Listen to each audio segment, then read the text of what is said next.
né? Veja, por que que Deus criou Eva da costela de Adão?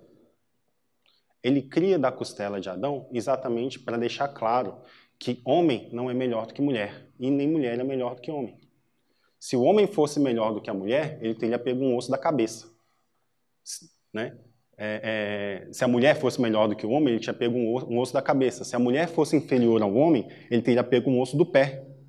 Mas ele pegou um osso da costela, porque está no mesmo nível. Ou seja, homens e mulheres são iguais. Iguais assim, equivalentes em importância. Eles não são iguais, né? Mas nenhum é melhor do que o outro. A costela está no meio, né? Foi ao lado. É no meio por conta disso, porque está no mesmo nível. Está do lado, porque a mulher não foi feita para andar nem na frente nem atrás. A mulher foi feita para andar do lado. E o que a galinha faz com os pintinhos? Ela coloca debaixo da asa, né? Então, debaixo do braço. O que foi feita a mulher? Ela foi feita para ser protegida, né? Por isso que a costela tem toda essa simbologia. Está no mesmo nível, não é para andar na frente nem atrás, e ela foi feita para ser protegida. Então, a mulher, ela é mais mulher quando ela é protegida. O homem é mais homem quando ele protege. E é por isso que a gente tem nos contos de fada sempre o príncipe salvando a princesa, né? Porque está na natureza do homem, essa natureza de ser salvador, da mesma forma que está na natureza da mulher, essa questão de ser salva. Ela se realiza sendo salva, né? A árvore do conhecimento do bem e do mal, isso aqui é bastante interessante também. O que significa o conhecimento do bem e do mal? Quando a gente tem a árvore do conhecimento do bem e do mal, não significa que conhecer o bem e o mal seja algo ruim. Mas porque o homem, a partir do momento em que ele conhece o bem e o mal, ele se acha no direito de determinar o que é bem e o mal. Então veja, o pecado original é querer ser como Deus para determinar o bem e o mal. Vocês já viram aquela pessoa que fala assim, não, eu sei o que é bom para mim? Quantas vezes a gente não vê os filhos da gente, os adolescentes, falam assim, pai, não me enche o saco não porque eu sei o que é bom para mim, sabe? É você que determina o que é bom e o que é ruim? Se você determina o que é bom e o que é ruim, então cria uma regra para você que se você comer chocolate todo dia, você não vai engordar. Cria uma regra para você que você pode comer sanduíche do McDonald's todo dia, que isso não vai te fazer mal. Cria uma regra para você que você pode tomar um banho quente, abrir a janela e abrir os peitos no vento frio, que você não vai pegar pneumonia. Você sabe o que é bom para você, o que é bem, o que é ruim, é você que determina isso. Isso é a natureza que determina. Isso já está determinado. A gente só conhece aquilo que está na natureza, mas a gente não determina o bem e o mal. Não cabe a nós determinar o que é bem, não cabe a nós determinar o que é mal. Isso já está determinado, pré-determinado. A gente simplesmente entende o que é isso. E se adapta a essa realidade, né? Então, isso é o conhecimento do bem e do mal. É a determinação, quando o ser humano reivindica para si o seu pretenso direito de determinar o que é bem e o que é mal. Isso é o pecado original. Por isso que a árvore é do conhecimento do bem e do mal. É a árvore do pecado. É a árvore dessa pretensão, dessa arrogância de querer achar que você sabe o que é bom e que você sabe o que é ruim para você. Você não sabe essas coisas são determinadas. Pode passar. Depois, então, a gente vai dar um salto aqui, né, que a gente tem lá no plano da criação, e agora a gente vai para o plano da redenção e a importância da religião. A gente tem em Lucas que ele diz assim, estando eles ali, completaram-se os dias dela, e deu à luz seu filho primogênito, envolvendo-o em faixas, reclinou num presépio, porque não havia lugar para eles na hospedaria. Veja, agora a gente já está saindo do Antigo Testamento e estamos entrando nos Evangelhos. A salvação, o plano da salvação também começa com uma família, Jesus se encarnando dentro de uma família, se revelando dentro de um casamento nas bodas de Caná, celebrando a aliança com a gente na Eucaristia, né? Mas quando Jesus nasce, ele não havia lugar para eles na hospedaria. Por que os nossos casamentos dão tão errado? Porque não há lugar para Jesus na hospedaria, né? A gente deixa Jesus do lado de fora. A gente não deixa Jesus nascer no nosso meio, no meio da nossa família. Daqui a pouco a gente vai ver a diferença entre um casamento realizado num cartório e um casamento realizado na igreja, um casamento realmente cristão, né? Dou-vos um novo mandamento, Jesus Cristo disse, amai-vos uns aos outros como eu vos tenho amado. Assim também vós deveis amar-vos uns aos outros. Nisso todos conhecerão que sois meus discípulos, se vos amardes uns aos outros. Pode passar. Veja, gente, quando a gente vai falar de amor, todo mundo na igreja fala, é importante amar porque Deus nos amou, fica até uma coisa meio chata, um clichê, né? Toda vez que a gente fala assim, nossa salvação é o amor, a gente tem que se amar. Que chato, você já encheu o saco falando disso, né? Por quê? Porque é difícil a gente entender o que é amor. Se eu perguntar para qualquer pessoa o que é amor, ninguém consegue definir amor. Porque amor é uma coisa muito complexa de se definir. A gente acha que amor é a base de tudo. Amor não é a base de tudo. Amor é o topo da pirâmide. Para a gente chegar no amor, a gente tem que aprender uma série de outras coisas. Por isso que é difícil a gente entender o que é amor. Porque amor é mansidão, é humildade, é fortaleza, é prudência, é justiça, temperança, fé, esperança e caridade. Se a gente não conhece essas coisas, não tem como você entender o que é amor. Então existe uma série de outras coisas para a gente entender o que é o amor. E a partir disso a gente consegue entender também o que não é amor, né? Então veja, Jesus Cristo ele fala, aprendei de mim que sou manso e humilde de coração. De onde é que vem isso? A maior figura do Antigo Testamento, quem é? É um profeta, é Moisés. Moisés, ele foi escolhido por Deus por quê? Porque ele era, entre todos os homens, está lá em Números 11, se não estou enganado, porque ele era, entre todos os homens, o mais manso. Então, por isso ele foi escolhido para ser o grande representante do Antigo Testamento. No Novo Testamento, tirando Jesus, quem que é a pessoa mais importante do Novo Testamento? A mãe de Jesus. E por que ela foi escolhida para ser mãe de Jesus? Porque Deus olhou para a humildade da sua serva. Então, se a gente entender isso, a gente vai perceber que a mansidão é uma virtude que resume todas as virtudes do Antigo Testamento. E a humildade é uma virtude que resume todas as virtudes do Novo Testamento. E é por isso que Jesus vai dizer, aprendei de mim que sou manso e humilde de coração. Ou seja, Jesus, eu não, né? Mas Jesus, ele é virtude total. Ele é todas as virtudes do Antigo Testamento e ele é todas as virtudes do Novo Testamento. E dessas virtudes nasce o que nós chamamos de virtudes cardeais. Quais são as virtudes cardeais? Prudência, justiça, temperança e fortaleza. Né? Essas são as virtudes humanas, aquelas que já estão infundidas dentro da gente para a gente administrar as realidades da nossa vida. E depois a gente tem as virtudes teologais, que é a fé, a esperança e, por fim, a caridade. Né? Então, fé, esperança e caridade são as três virtudes que nos orientam para Deus. Prudência, justiça, temperança e fortaleza são as virtudes que nos orientam para a administração das coisas desse mundo, das realidades desse mundo. Pode passar. Então, veja, o que Jesus Cristo ele faz? Como é que Jesus Cristo ele desfaz o pecado original? Com uma série de coisas. Eu não vou entrar no detalhe de todas elas, mas uma dos pontos mais interessantes é que qual que é o pecado original? Lembra que eu falei para vocês? O pecado original é a soberba. E uma vez que eu sou Deus de mim mesmo, eu preciso ouvir Deus? Eu não preciso. Então, se Deus me dá uma ordem, o que eu faço? Bate lascar que eu vou fazer a coisa do meu jeito. Não é isso? Então ele desobedece. Deus falou, não coma do fruto. Mas eu sou soberbo. Eu acho que eu posso ser Deus de mim mesmo, então eu estou a fim de comer o fruto, eu vou comer o fruto. Então veja que a consequência da soberba é a desobediência.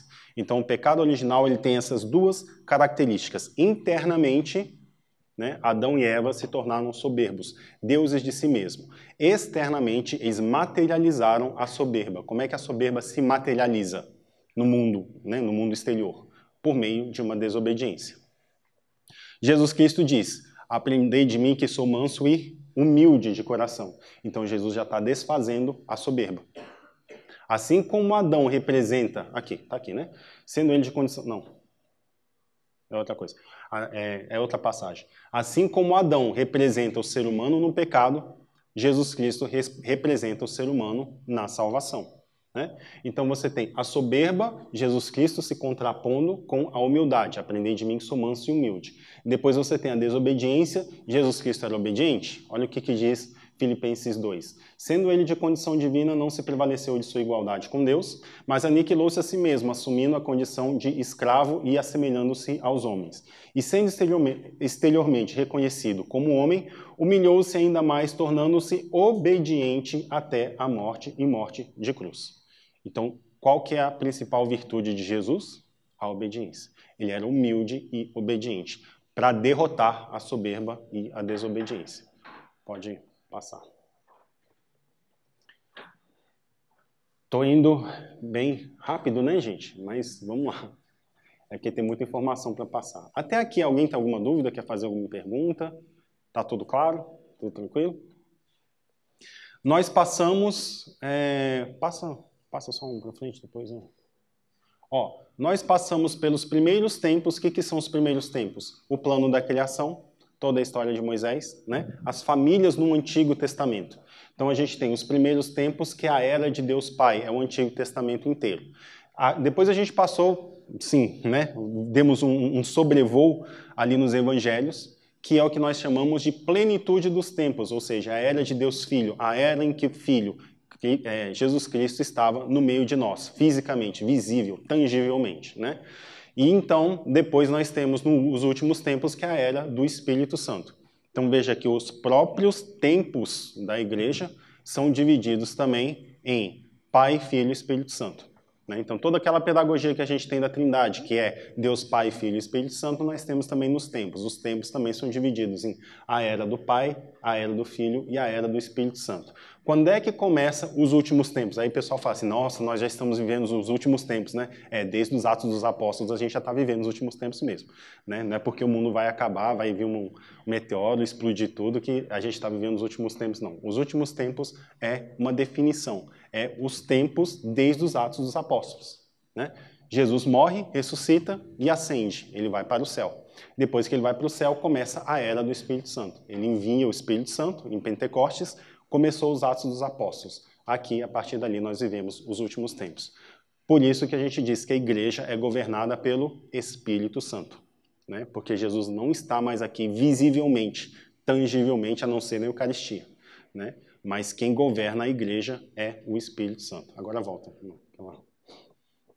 Então, o plano da santificação começa lá nos Atos dos Apóstolos. Percorrendo a cidade e considerando os monumentos de vosso culto, encontrei também um altar com esta inscrição: a um Deus desconhecido, o que adorais sem o conhecer. Eu vou-lo anuncio. O Deus que fez o mundo e tudo que nele há é o Senhor do céu e da terra, e não habita em templos feitos por mãos humanas, nem é servido por mãos de homens, como se necessitasse de alguma coisa, porque é Ele quem dá a todos a vida, a respiração e todas as coisas. Ele fez nascer de um só homem, todo o gênero humano, para que habitasse sobre toda a face da terra. Fixou aos povos os tempos e os limites de sua habitação. Tudo isso para que procurem a Deus e se esforcem por encontrá-lo, como que as apalpadelas, pois na verdade Ele não está longe de cada um de nós, porque é nele que temos a vida, o movimento e o ser, como até alguns dos vossos poetas disseram, nós somos também de sua raça. Veja, gente, Jesus morreu, ressuscitou, Ele está no meio de nós? Fisicamente não, né? Mas como é que eu sei que Jesus está no meio de nós? Porque nos Atos dos Apóstolos, né, você tem São Lucas dizendo o quê? Ele não está longe de cada um de nós, então ele se faz presente. E ele mesmo no Evangelho disse, estarei convosco até o fim dos tempos. Pode passar. Né? Então você tem os tempos, Jesus vai estar conosco até o fim dos tempos. Então, ele está presente. Como que ele se faz presente? Pode passar. Pelo plano da santificação. O governo do Espírito Santo é um governo que aponta para Jesus. O Espírito Santo, ele é o Deus que aponta para Cristo. Veja, ninguém pode dizer Jesus é o Senhor senão sob a ação do Espírito Santo. A diversidade de dons, mas um só Espírito. Os ministérios são diversos, mas um só é o Senhor. Veja, ninguém pode dizer Jesus é o Senhor senão sob a ação do Espírito Santo. É o Espírito Santo que nos faz reconhecer Cristo como o nosso Senhor e o nosso Salvador. E é isso que nós vivemos hoje na igreja. Nós vivemos a era do Espírito Santo. É por isso que nós acreditamos em Cristo. Por que que a gente acredita em Cristo? Porque a gente escutou a historinha de Jesus Cristo? Tem um monte de ateu por aí que escutou, que conhece melhor a vida de Jesus do que a gente. Se vocês forem ver, por exemplo, as histórias do Leandro Carnal, que é ateu, né? Ele conhece as escrituras melhor que a maioria de nós. E, no entanto, não acredita. Né? Por que que ele não acredita? Porque quem acredita em Cristo foi movido pelo Espírito Santo. Não adianta você conhecer, você ler toda a história da Bíblia, se o Espírito Santo não inspirar você a reconhecer Cristo como seu Salvador. Então, é o Espírito Santo que nos faz reconhecer Cristo como nosso Senhor e nosso Salvador. Então, o Espírito Santo governa a igreja.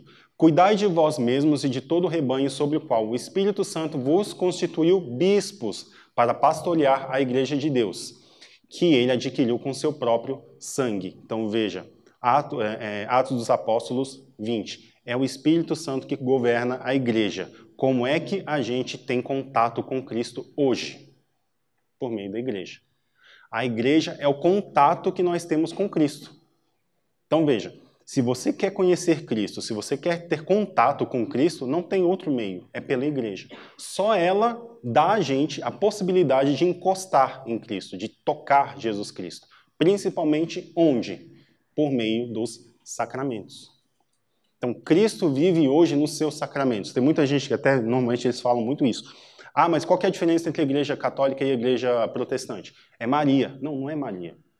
Maria também é uma das diferenças e Maria é extremamente importante. Mas qual que é o principal fundamento da Igreja Católica? Qual que é aquilo que realmente diferencia a Igreja Católica de toda e qualquer outra religião cristã que existe no mundo? Os 7 sacramentos. Você quer acabar com a Igreja Católica? Destrua os 7 sacramentos. Porque a Igreja Católica só subsiste, só existe sobre as bases dos 7 sacramentos. Então, os 7 sacramentos são a base de todo o nosso cristianismo católico. Tá? Então, se você quer encostar em Jesus, se você quer tocar Jesus, se você quer experimentar Cristo, só por meio dos 7 sacramentos. Tá?